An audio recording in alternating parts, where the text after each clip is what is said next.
Welcome to the Obsessed or Not Interested podcast. I am your host, Mindy Wonder-Querio, and I'm a small town go-to girl next door who is obsessed with helping others see more for themselves so they can thrive in all areas of life. I love researching all the things like wellness, mindset, relationships, you name it. If I'm obsessed with it, I get hyper-focused on it and I research the crap out of it, and then I share it with you. If those are things that you're also obsessed with, then keep listening and let's become new best friends.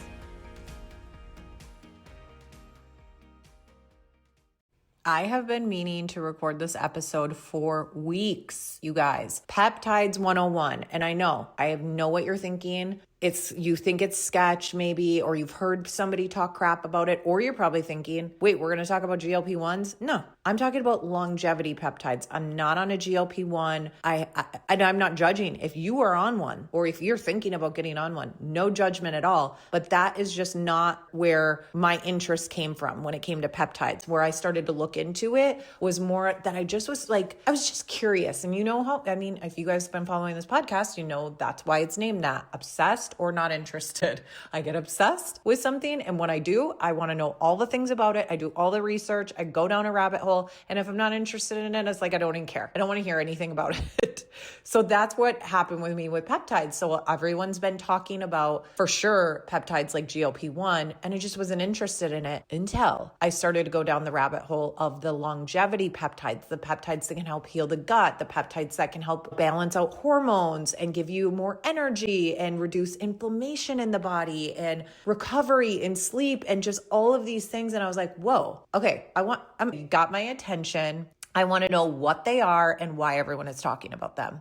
So if peptides keep popping up in your feed and you're just like, what the heck even are these things? Or why is everyone talking about them? Then this episode is going to break it down in a really simple way. I'm going to try to keep it short and sweet, and I'll do more episodes and kind of break down in more detail certain peptides. Like, for example, maybe you've never heard of this. Maybe you have, like peptide called MOTS-c. Maybe I'll do a whole episode, like a 20-minute episode where I just talk about what MOTS-c is, what are the benefits, what do people say, and what my experience is with that peptide.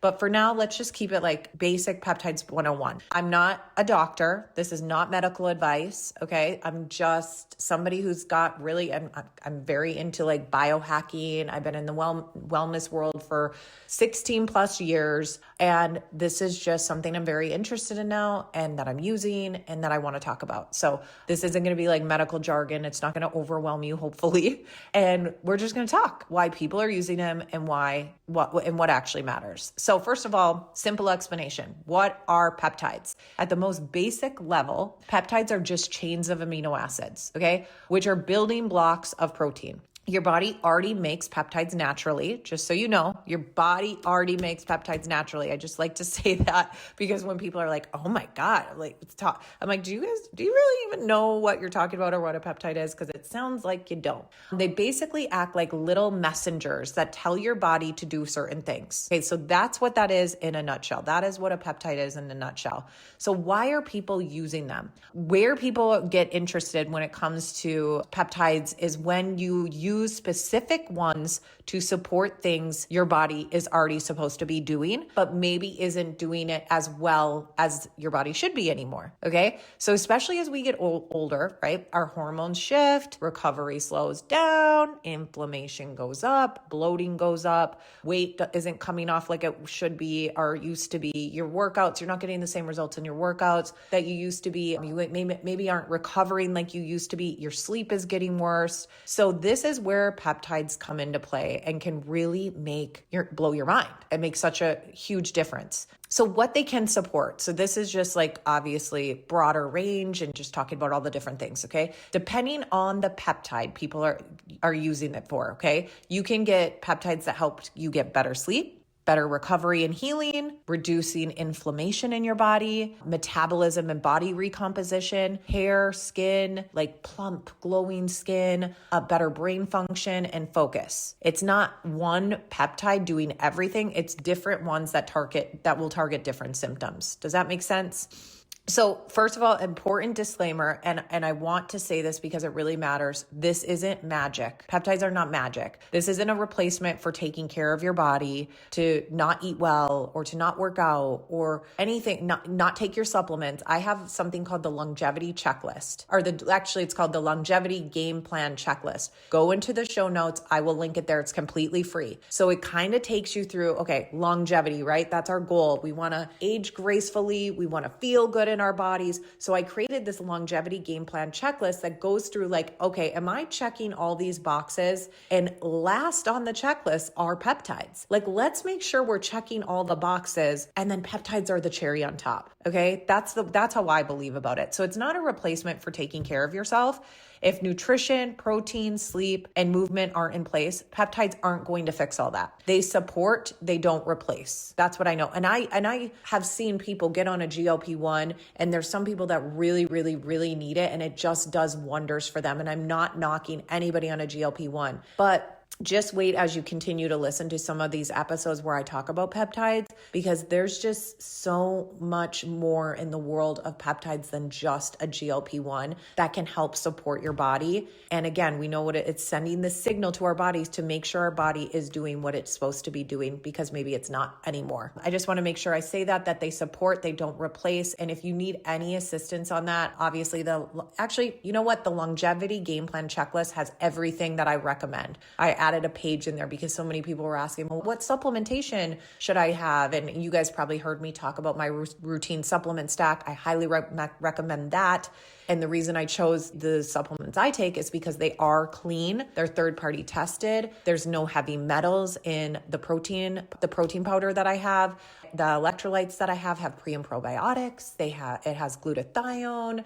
So there's reasons why I picked what I take, but those are certain things that I especially recommend when it comes to, especially being on a GLP-1, but any peptides. Just make sure that you're taking care of your body and have the right supplementation, getting your workouts in and all that stuff. So that's all in that game plan that you can find in the show notes. So basically, this is just in a nutshell. That is the foundation.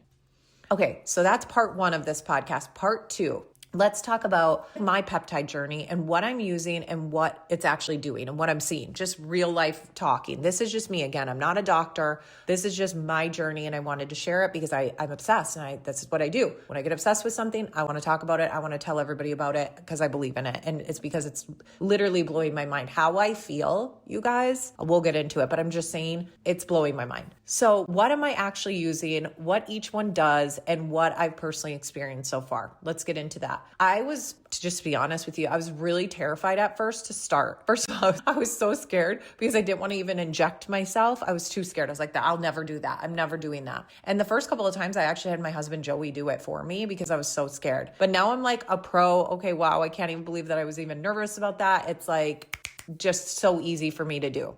So where did I start? Let me break down where I started. I started on a peptide called Sermorelin. So this is the one I started with first. This peptide, it supports your body's natural growth hormone production. So what that translates to in real life is I take it at night because at night is when your body is producing your growth hormone anyway. So what this translates to in real life is deeper sleep, better recovery, supports fat loss over time. Again, this is not a quick fix. I just want to make sure I'm saying that so you're not like, well, I'm getting on Sermorelin so I can whatever. Did I experience fat loss and body recomp? Yes. It definitely helped me with body recomposition, helped me get better results in my workouts, and especially after my workouts, the recovery from that, because I do a lot of strength training. So that's what I noticed with Sermorelin. That was the biggest thing I noticed. The biggest thing I noticed at first was my sleep getting better. And you know what? It's like, and actually waking up feeling rested. And I hadn't felt like that in a long time. So, and you know what? When all of these other things start to work, like better recovery, better sleep, that's when your body starts to respond in all these other areas too. So it's like, not something to skip over. Okay, so the next one, and again, I can go in deeper dives in all of these things if you want, but I just want to kind of keep this basic for this first episode, kind of like 101, and tell you about the ones I'm using in my journey. The second one is MOTS-c, MOTS-c. So this one is more a metabolism and energy peptide. So it helps your body use fuel more efficiently. And what I personally notice is less puffiness, better energy, better focus, and less brain fog. My body just felt like it was working better. In a nutshell, that's what I can say. And then a big one for me was the body recomp too. But I think so 10 years ago, Hudson just turned 10 years old. After I had him, I kind of like had postpartum induced, what's the word I'm looking for? Hypothyroidism is what I was told. And then I was on some supplements and then I was told, yep, you're fine.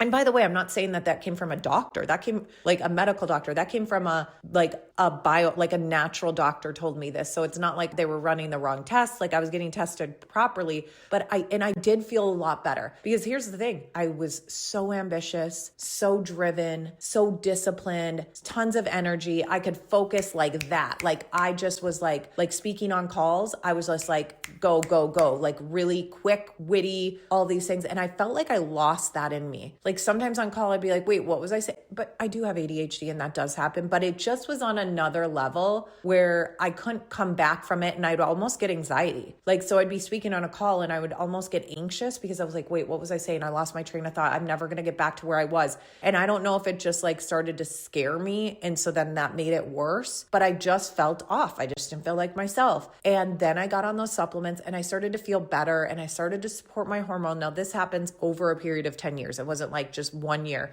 I was doing things to heal myself, to take care of myself and getting on the proper supplements and doing the right things to support my hormones and doing all the things, right? And I did feel so good. I did. But then getting on MOTS-c, I actually was like, whoa. So I thought I was back to my old self, but honestly, this has really taken me to that next level of getting back to how I felt in my late 20s or early 30s, where I was like on it. Like I was telling you, just like quick, just being able to focus. So I definitely noticed that with MOTS-c. And then the third one that I started was BPC-157. Now I follow a lot of like doctors that are so intelligent when it comes to peptides, like Dr. Trevor. There's just a ton of doctors that I follow and I watch their master classes and take the courses. And even Dr. Trevor says that BPC-157 is that peptide that everyone should be on. It is like the peptide. So this is more for a healing peptide. It can heal your gut. And I think that for me, I just want to really like say that because I think a lot of women going through perimenopause or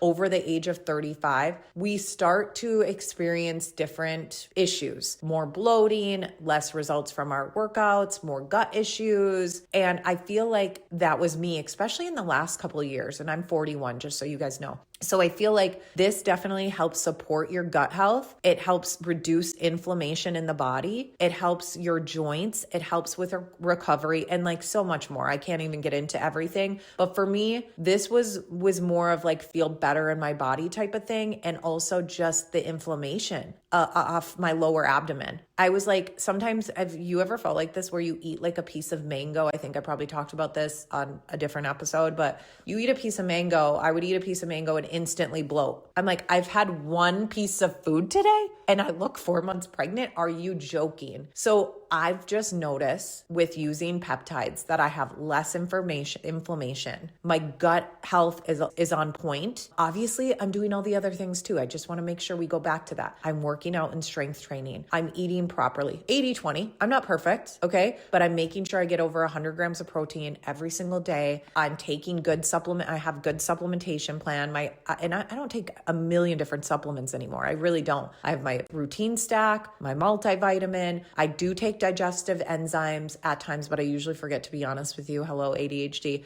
But I feel like this just has taken me to the next level. This is why that longevity game plan checklist is going to be great for you, because you can see in order all the things that we can go, okay, what do I need to be doing to take care of myself? And do you have to do it all at once? No. But I just like to have that checklist in front of me and to share it with other people so you can see like a roadmap of all the things, right? So less inflammation in a nutshell. It was less inflammation just feeling overall better. The next peptide is GHK-Cu, which is copper basically. This one is more for like skin, hair, nails, anti-aging peptide.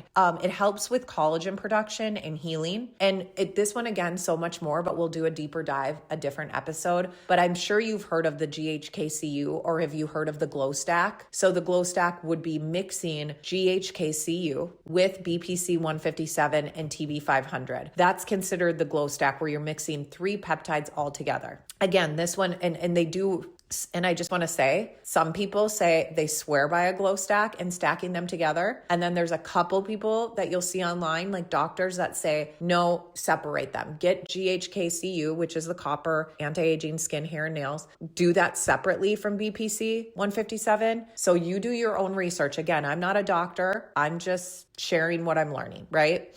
So this helps with collagen production and healing. So this is where people are seeing improvements in their skin quality, like glowing skin, plump skin, better hair growth, and just like better hair quality, overall aging support. That's kind of what that is in a nutshell. So how they work together, and this is really important, it's not one thing doing everything. It's sleep plus recovery. It's your metabolism. It's healing. It's reducing inflammation. It's skin, all working together. Okay. So what I've been actually noticing, and what you might notice yourself. So for me personally, again, better sleep, less inflammation, more energy, my body responding again, and then body recomposition starting to happen. And honestly, just feeling better overall. But I will tell you, there has been 10 pounds that I have not been able to lose in over a year. And I've done all the things. I've like really started to focus on my macros. I started to, not counting calories, but focus on my macros, focus on lifting heavy, getting my workouts in every single day, switching up my workouts, getting 10,000 steps, like doing all these things. And I was okay with it. I was like, maybe I'm 41. Okay. I'm in perimenopause. Maybe this is just the way it is, and that's okay. But it wasn't, because now I've been on this peptide journey for about 3 months, 2.5, 3 months, and I am down 7 pounds, and I'm not on a GLP-1. So you get what it's working. It is working. It is definitely working. So a lot of people are coming off a GLP-1 or are coming from GLP-1s or thinking about using them. And peptides like this are just a little bit different. They're not good, bad, whatever. They're just different. They're more about supporting your body and not suppressing your appetite. So it's not like you're going to get on a peptide and then you're not going to be hungry. The ones that I'm talking about, that would be more of a GLP-1, which is totally fine. It's just a completely different approach. And there's not one right or wrong way. It's totally what works best for you and what your goals are, what your struggles are. And this is what I want to say this. I really would love for you to reach out to me and let's have a conversation, because there's so many more peptides that I'm researching. There's so many more peptides to talk about, and we can get into them more and more episodes down the road. But if you say, come to me and shoot me a message on Instagram, it's @MindyWender, or shoot me an email, mindy@mindywender.com. And just say, hey, this is what I'm struggling with. These are my goals. What would you recommend in this exact scenario, right? And then we can talk back and forth, just friend to friend. I'm not a doctor, whatever, but just friend to friend talking it out. Or I can send you some resources and some articles and some videos and masterclasses so you can research yourself and educate yourself. Also, a lot of people ask me this, and this is important too. I didn't just randomly order something online. Please don't do that, okay? I went the route of working with a telehealth provider. That's where I started. Working with a telehealth provider, so everything is coming from a pharmacy and there's guidance built in. Like you can, if you have a question or a concern, you have a patient portal and you can talk to a doctor. I thought that was really important, especially starting out. Now, is there other ways to order online? Yes, but just know it is the wild, wild west out there. So please ask me before just going blindly looking for peptides. You can look in the show notes too. And again, I'm just telling you, if you're getting some of these peptides, research purposes only. Okay. I have to say that disclaimer, research purposes only, but that part mattered to me, is focusing on sourcing and where you're getting the peptides from. That was really important for me. So If you're curious about any of this stuff, if this is something you want to learn more about, not rush into it. And like anything else, you just got to do it the right way. So if this is something that you're curious about, I do have a Peptide 101 ebook in the show notes. You can check that out. I have that longevity game plan checklist in the show notes. Check that out and just hit follow on this podcast, because I'm going to continue to share my journey, what I'm learning. And as I go, because I know how confusing I felt, like how confusing the internet is and all the different information. You don't know what to trust and all these things. So I know how confusing the space can be at first. So I just like to give you kind of like where I've already done the work and weeding through all of that. And then I can give you the resources that I found that really hit home and were really, really great. So if you have any questions, please feel free to reach out to me and go to the show notes to get those free resources that I put in there. And I will talk to you next time. Seriously, thank you so much for listening to this episode of Obsessed or Not Interested podcast. I love connecting with you on social media. So if you guys want, please shoot me a DM at either our podcast Instagram, which is at Obsessed or Not Interested, or even my personal Instagram, which is at Mindy Wender. I check them both, so either is fine. Oh, and truly, if this has helped you even 1%, if you could do me a huge solid and leave me a rating and review, that would mean the world to me. When you guys do that, here's why I really love it. It's because it helps the podcast be able to reach more women who want and need this. So truly, that is like the best compliment you could ever give me, is just leaving ratings and reviews for this podcast. Anything that I talked about in today's episode, any links or resources, you will find that in the show notes. Thank you for listening to today. Can't wait to chat more in the DMs, and don't forget to tune in next Tuesday.